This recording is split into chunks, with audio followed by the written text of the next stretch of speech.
কেনে আছা ছাত্ৰ-ছাত্ৰীসকল? আশা কৰো তোমালোকে ভালেই আছা। ই কক্সালৈ স্বাগতম জনালো।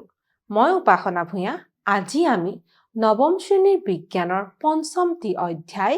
জীৱৰ মৌলিক একক আৰম্ভ কৰিবলৈ লৈছো। এই অধ্যায়টিৰ প্ৰথম অংশটো আজি আমি আলোচনা কৰিম। এই অধ্যায়টিৰ প্ৰথম অংশটো হৈছে কোষৰ বিষয়ে। আমি কোষৰ ধাৰণাটো বিষয়ে আলোচনা কৰিম। ছাত্ৰ-ছাত্ৰীসকল, তোমালোকে তোমালোকৰ চাৰিওফালে বিভিন্ন জীৱ-জন্তু নিশ্চয় দেখিছা। তাৰে কিছুমান জীৱ-জন্তু বা উদ্ভিদ আকাৰত সৰু আৰু কিছুমান কিন্তু আকাৰত বহুত ডাঙৰ। যেনেকৈ পোক-পৰুৱা ইত্যাদি সৰু জীৱ আৰু হাতী বা জলহস্তী হৈছে খুব বৃহৎ আকাৰৰ জীৱ। তেনেকৈ উদ্ভিদৰ ক্ষেত্ৰতো এনেকুৱা আমি দেখিবলৈ পাওঁ। উদ্ভিদৰ ক্ষেত্ৰত আমি দেখিবলৈ পাওঁ যে সৰু সৰু উদ্ভিদো আছে বা সৰু সৰু পদিনা, ধনিয়া এনেধৰণৰো আমি পাওঁ। লগতে আমি কিন্তু ডাঙৰ ডাঙৰ আম গছ বা কঁঠাল গছো দেখিবলৈ পাওঁ। এই সকলোবোৰ জীৱ বাৰু কিহেৰে গঠিত? এই প্ৰশ্নটো নিশ্চয় তোমালোকৰ মনলৈ আহে। তাৰ বিষয়ে আমি আজি আলোচনা কৰিম। ইয়াত এজন বিজ্ঞানীৰ নাম দিয়া হৈছে। এই যে জীৱ-জন্তু বা উদ্ভিদ এইবিলাকৰ দেহৰ গঠনৰ বিষয়ে কিন্তু এজন বিজ্ঞানী ৰবাৰ্ট হুক তেখেতে কিন্তু খুব গুৰুত্বপূৰ্ণ বৰঙণি আগবঢ়াইছিলে। ৰবাৰ্ট হুকে নিজেই নিৰ্মাণ কৰা যিটো অনুবীক্ষণ যন্ত্ৰ বা মাইক্ৰস্কোপ, সেই মাইক্ৰস্কোপৰ তলত কিন্তু কিছুমান কৰ্ক নিৰীক্ষণ কৰিছিলে। কৰ্ক অৰ্থাৎ গছৰ বাকলিৰ পৰা প্ৰস্তুত কৰা এবিধ পদাৰ্থ। যেতিয়া তেওঁ এই কৰ্কবোৰ নিৰীক্ষণ কৰিছিলে, তেওঁ দেখিব পাৰিছিলে যে কৰ্কবোৰ কিন্তু কিছুমান সৰু সৰু খুটালিৰ নিচিনা বস্তুৰে নিৰ্মিত আৰু এই খুটালিবোৰ কিন্তু মৌ-মাখিৰ মৌচাকৰ দৰে।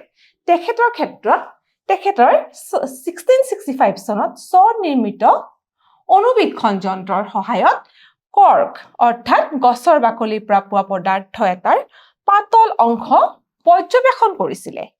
আৰু এই পৰ্যবেক্ষণৰ ফলত মৌকুহৰ দৰে বহুতো সৰু সৰু খুটালি দেখিব পাইছিলে। আৰু তেখেতে এই পৰ্যবেক্ষণৰ ফলত ৰবাৰ্ট হুকে সেই খুটালিবোৰক কোষ বা চেল বুলি আখ্যা দিছিলে। ঠিক এনেধৰণৰ কিন্তু তেওঁ পৰ্যবেক্ষণ যেতিয়া কৰিছিলে অনুবীক্ষণ যন্ত্ৰৰ তলত, তেতিয়া কিন্তু কৰ্ক যেতিয়া অনুবীক্ষণ কৰিছিলে, তেখেতে ঠিক এনেধৰণৰ এটা পৰিস্থিতি বা ছবি দেখিবলৈ সক্ষম হৈছিলে। ইয়াত কোষৰ বিষয়ে দিয়া হৈছে। এতিয়া আমি এইমাত্ৰ যে ক'লো ৰবাৰ্ট হুকে দেখা সেই সৰু সৰু খুটালিবোৰক তেখেতে কোষ বা চেল নাম বা আখ্যা দিছিলে। এতিয়া এই কোষ শব্দটো আচলতে লেটিন ভাষাৰ যিটো কোষ শব্দ তাৰ অৰ্থ হৈছে সৰু সৰু খুটালি। ইয়াত দিছে লেটিন শব্দ অৰ্থাৎ কোষটো বা চেলটো এটা চেল শব্দটো লেটিন শব্দ আৰু ইয়াৰ অৰ্থ হ'ল সৰু সৰু খুটালি। আৰু ইয়াত তোমালোকক এটা যিটো ছবি দেখুওৱা হৈছে, এই ছবিৰ সহায়ত কিন্তু কোষ এটাৰ ছবি দেখাবলৈ যত্ন কৰা হৈছে। ইয়াৰ পৰৱৰ্তী সময়ত আমি এতিয়া আলোচনা কৰিম জীৱবিলাক কিহেৰে গঠিত। প্ৰথমতে মই তোমালোকক সোধাৰ দৰে নিশ্চয় তোমালোকৰ মনলৈ প্ৰশ্ন আহে যে এই জীৱবিলাকনো কিহেৰে গঠিত বা কেনেধৰণে গঠন হৈছে। তাৰ কাৰণে এটা কাৰ্যকলাপ ইয়াত দিয়া হৈছে। কাৰ্যকলাপটো এনেধৰণৰ: কোষৰ গঠনৰ অধ্যয়নৰ বাবে উচ্চমানৰ অনুবীক্ষণ যন্ত্ৰৰ দ্বাৰা পিঁয়াজৰ বাকলিৰ নিৰীক্ষণ। গতিকে অনুবীক্ষণ যন্ত্ৰৰ সহায়ত আমি কি কৰিব লাগিব? পিঁয়াজৰ বাকলি নিৰীক্ষণ কৰিবলৈ কৈছে। ছাত্ৰ-ছাত্ৰীসকল, ইয়াৰ পিছত তোমালোকক এটা ছবি দেখুওৱা হৈছে। ছবিটোত তোমালোকক এটা অনুবীক্ষণ যন্ত্ৰ দেখুওৱা হৈছে। ইয়াত তোমালোকক দেখুওৱা হৈছে যৌগিক অনুবীক্ষণ যন্ত্ৰ এটা। যৌগিক অনুবীক্ষণ যন্ত্ৰ, এই যন্ত্ৰটোৰ সহায়ত কিন্তু আমি পিঁয়াজৰ বাকলি নিৰীক্ষণ কৰিব পাৰোঁ। এইফালে তোমালোকক এই অনুবীক্ষণ যন্ত্ৰটোৰ বিভিন্ন ভাগ বা অংশ দেখুওৱা হৈছে। ইয়াত তোমালোকে দেখিব পাৰিছা যে নেত্ৰবৃক্ষ টনা নল, এইটো হৈছে দেহ, ইয়াতে ৰাখা হৈছে ক্লিপ বুলি এটা, ইয়াত দিছে স্থূল ব্যৱস্থাপক স্ক্ৰু আৰু লগতে বাহু, অভিলক্ষ্য লেন্স আৰু এইফালে দিছে সংঘনক, দৰ্পণ, পাদদেশ আৰু এই সকলোবোৰ হৈছে এই অনুবীক্ষণ যন্ত্ৰটোৰ কিন্তু অংগ বা অংশ। ইয়াত তোমালোকে দেখিছা এটা ক্লিপ বুলি দিয়া হৈছে। এইখিনি ঠাইতে কিন্তু আমি যিটো বস্তু আমি নিৰীক্ষণ কৰিব বিচাৰো সেইটো ৰাখি পেলাই আমি ইয়াত নিৰীক্ষণ কৰিব পাৰোঁ। যেনেকে ইয়াত আমি আমাৰ কাৰ্যকলাপত পিঁয়াজৰ বাকলি আমি নিৰীক্ষণ কৰিম। ছাত্ৰ-ছাত্ৰীসকল, পিঁয়াজৰ বাকলি নিৰীক্ষণৰ ফলত আমি কি দেখিবলৈ পালো বা কেনেধৰণৰ পৰ্যবেক্ষণ এটা আমি পালো? ইয়াত তোমালোকক এটা ছবি দেখুওৱা হৈছে পিঁয়াজৰ বাকলিৰ আৱৰণত থকা কোষবোৰ অনুবীক্ষণ যন্ত্ৰত যেতিয়া আমি পিঁয়াজৰ বাকলি নিৰীক্ষণ কৰিম তেতিয়া আমি এনে ধৰণৰ এটা ছবি দেখিবলৈ পাম ইয়াত দেখুওৱা হৈছে এইবিলাকক যি তোমালোকে দেখিছা ভাগ কৰি থোৱা হৈছে এই প্ৰত্যেকটোৱে কিন্তু এটা এটা কোষ আৰু কোষৰ ভিতৰত তোমালোকে এটা অংশ দেখিবলৈ পাইছা এই অংশটোকে কিন্তু কোষ কেন্দ্ৰ বুলি কোৱা হৈছে গতিকে তাৰ ফলত আমি নিৰীক্ষণৰ ফলত আমি কি পালো গঠনৰ ফালৰ পৰা এইবিলাক দেখিবলৈ ইটোৰ লগত সিটো একে বুলি কৈছে হয় আমি ইয়াত দেখিবলৈ পাইছো প্ৰত্যেকটো কোষ কিন্তু গঠনৰ ফালৰ পৰা ঠিক একে ধৰণৰ বুলি আমি দেখিবলৈ পাইছো লগতে এইবিলাক একেলগ হৈ ডাঙৰ আকাৰৰ পিঁয়াজৰ কন্দ গঠন কৰে গতিকে অকলে অকলে থাকোতে এটা এটা কোষ আছিলে কিন্তু যেতিয়া একলগ হৈ পৰে তেতিয়াই কিন্তু ইহঁতে পিঁয়াজৰ কন্দ গঠন কৰিবলৈ সক্ষম হয় বুলি দিছে তাৰ পাছতে এই সৰু সৰু গঠনবিলাক পিঁয়াজৰ কন্দ গঠনৰ মৌলিক একক অৰ্থাৎ কোষ আমি এতিয়া গম পালো যে এইবিলাক একলগ হৈয়ে এটা পিঁয়াজৰ কন্দ গঠন কৰে যিহেতু ইহঁতি একলগ হৈ পিঁয়াজৰ কন্দ গঠন কৰে গতিকে ইহঁত একোটাই হৈছে এটা পিঁয়াজৰ কন্দৰ মৌলিক একক অৰ্থাৎ এই কোষবিলাকেই হৈছে পিঁয়াজৰ কন্দৰ মৌলিক একক ছাত্ৰ ছাত্ৰীসকল ইয়াৰ পিছত আমাক সকলো জীৱ জন্তু কোষেৰে গঠিত বুলি কৈছে হয় সকলো জীৱ জন্তুৱে হওক বা উদ্ভিদে হওক কিন্তু কোষেৰে গঠিত আৰু এই জীৱ জন্তু বা প্ৰাণী আৰু উদ্ভিদক আমি তাত থকা কোষৰ সংখ্যাৰে তাক বিভাজন কৰিব পাৰো বা ভাগ কৰিব পাৰো ইয়াত তোমালোকক দেখুওৱা হৈছে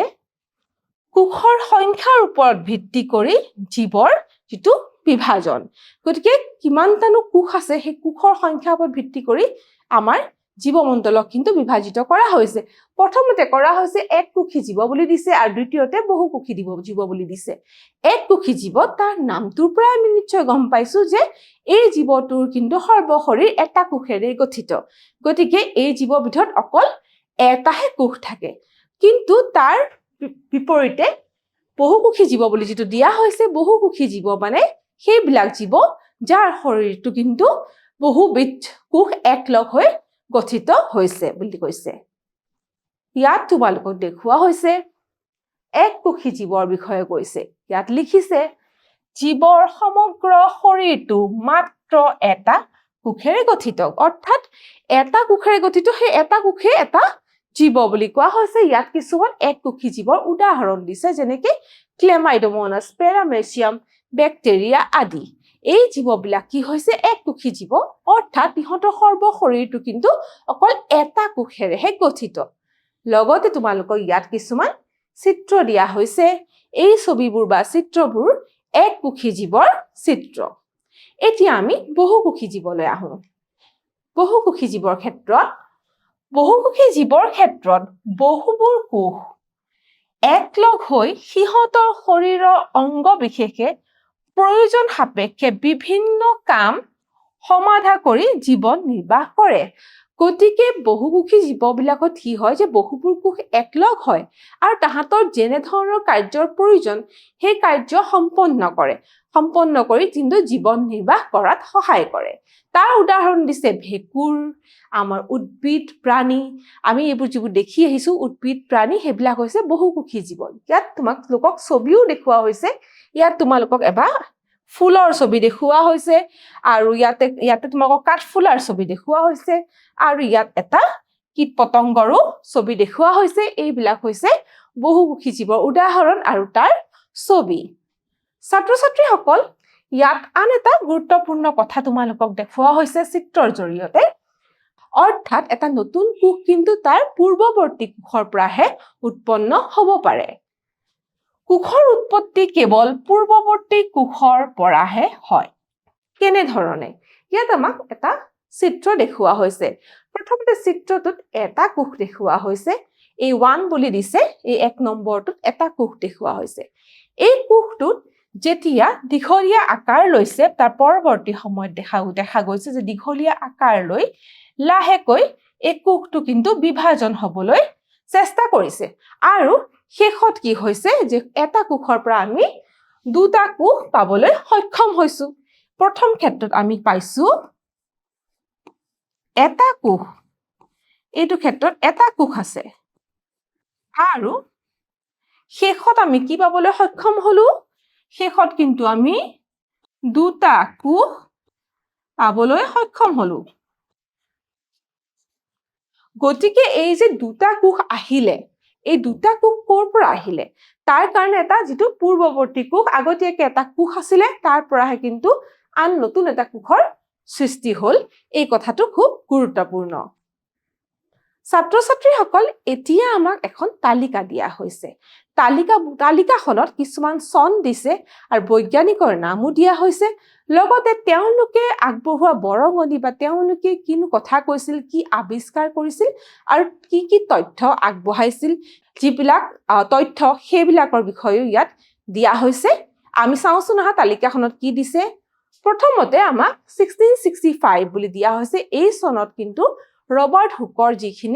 যিখিনি তেওঁ আগবঢ়াইছিলে তেওঁৰ আৱিষ্কাৰখিনি কথা দিয়া হৈছে ৰবাৰ্ট হুক 1665ত ৰবাৰ্ট হুকে কি কৰিছিলে যে কোষৰ আৱিষ্কাৰ কৰিছিলে নিজৰ স্বনিৰ্মিত যিটো মাইক্ৰস্কোপ বা অনুবীক্ষণ যন্ত্ৰৰ সহায়ত তাৰ পৰৱৰ্তী সময়ত 1674ত লিৱেনহুক নামৰ যিজন বৈজ্ঞানিক তেখেতে পানীত দেখিবলৈ পাইছিলে যে কিছুমান সৰু সৰু জীৱই চলাচল কৰি আছে তেওঁ আৱিষ্কাৰ কৰিছিলে জীৱিত চলাচল কৰা জীৱ তেওঁ প্ৰথমবাৰৰ কাৰণে এইখিনি নিৰীক্ষণ কৰিছিলে তাৰ পাছত 1831 চনত ৰবাৰ্ট ব্ৰাউন নামৰ বৈজ্ঞানিকজনে এটা খুব গুৰুত্বপূৰ্ণ আৱিষ্কাৰ কৰিছিলে তেখেতে যে কোষত যে কোষ কেন্দ্ৰ থাকে সেই কথা তেওঁ প্ৰথমবাৰৰ কাৰণে তেওঁ দেখিব পাৰিছিলে আৰু আৱিষ্কাৰ কৰিছিলে কোষত কোষ কেন্দ্ৰৰ অৱস্থিতি গতিকে এই আৱিষ্কাৰ ৰবাৰ্ট ব্ৰাউনে কৰিছিলে তাৰ পাছত 1839ত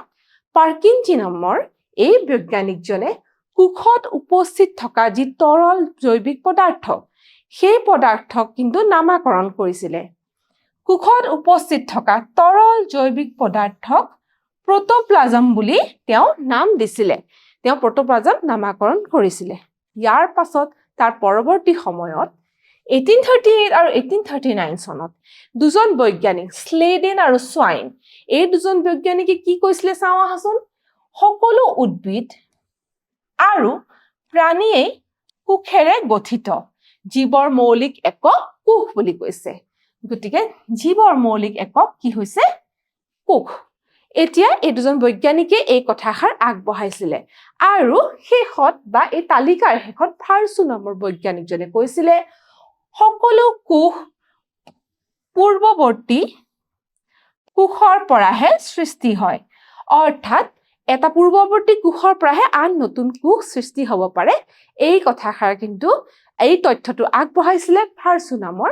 বৈজ্ঞানিকজনে তাৰ পিছত ছাত্ৰ ছাত্ৰীসকল 1940 এই চনটোতে ইলেক্ট্ৰন অনুবীক্ষণ যন্ত্ৰৰ আৱিষ্কাৰ হৈছিলে ইলেক্ট্ৰন অনুবীক্ষণ যন্ত্ৰৰ আৱিষ্কাৰ আৰু এই ইলেক্ট্ৰন অনুবীক্ষণ যন্ত্ৰৰ সহায়ত কোষৰ যি জটিল গঠন সেই বিষয়ে কিন্তু বিতংকে যি নিৰীক্ষণ কৰিব পৰা হৈছিলে কোষৰ জটিল গঠন আৰু কোষৰ অংগাণুবিলাকৰ বিষয়ে অধিক জানিব পৰা গ'ল গতিকে কোষৰ ভিতৰত কিছুমান উপাদান আছে বা কোষৰ যিবোৰ উপাদান তাক কোষাংগাণু বুলি কোৱা হয় তাৰ বিষয়ে কিন্তু যিটো জানিব পৰা গৈছিলে বা বিতংভাৱে জানিব পৰা গৈছিলে সেয়াও সম্ভৱ হৈছিলে এই ইলেক্ট্ৰন অনুবীক্ষণ যন্ত্ৰৰ আৱিষ্কাৰৰ দ্বাৰা ছাত্ৰ ছাত্ৰীসকল আজি তোমালোকে আমাৰ এই অংশটোত কোষৰ ধাৰণাটো পালা আৰু বিভিন্নজন বৈজ্ঞানিকে কোষৰ বিষয়ে কি তথ্য আগবঢ়াইছিলে কি বৰঙনি দিছিলে তাৰ বিষয়েও আমি আলোচনা কৰিলো এতিয়া কিছুমান মূল্যায়নৰ প্ৰশ্নৰ দিশত আগবাঢ়ি যাওঁ প্ৰথম প্ৰশ্নটো হৈছে তলত দিয়া কোনটো এককোষী জীৱৰ উদাহৰণ নহয় ইয়াৰে কোনটো এককোষী জীৱ নহয় বুলি কৈছে আমি প্ৰথমটো পাইছো পেৰামেচিয়াম দ্বিতীয়টো ব্যাক্টেৰিয়া তৃতীয়টো ভেকুৰ চতুৰ্থটো ক্লেমাইডোমোনাছ আমি জানো যে ভেকুৰ হৈছে বহুকোষী জীৱ তাৰ পিছৰ প্ৰশ্নটোলৈ আহো ইয়াৰ পিছৰ প্ৰশ্নটোত সোধা হৈছে কোনজন বিজ্ঞানীয়ে কোষত থকা কোষ কেন্দ্ৰ আৱিষ্কাৰ কৰিছিল হয় আমি গম পাওঁ ৰবাৰ্ট ব্ৰাউন নামৰ বিজ্ঞানীয়ে কিন্তু এই কথা আৱিষ্কাৰ কৰিছিলে ইয়াত পিছৰ প্ৰশ্নটো হৈছে এনে ধৰণৰ ইয়াত খালি ঠাই পূৰণ কৰা দিছে কোষ হৈছে জীৱৰ ড্যাশ একক আমি পাই আহিছো যে কোষ হৈছে জীৱৰ মৌলিক একক গতিকে মৌলিক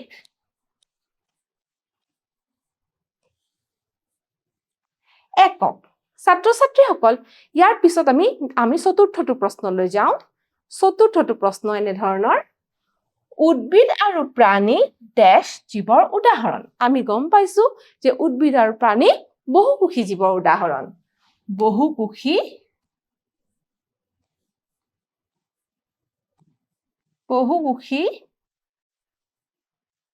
জীৱৰ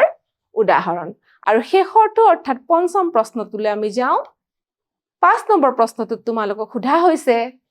কোষত থকা তৰল জৈৱিক পদাৰ্থটো প্ৰটোপ্লাজম নহয় বুলি কৈছে কিন্তু আমি জানো যে কোষত থকা তৰল যেটো জৈৱিক পদাৰ্থ হেতু প্ৰটোপ্লাজম বুলি কোৱা হয় গতিকে এইটো কিন্তু অশুদ্ধ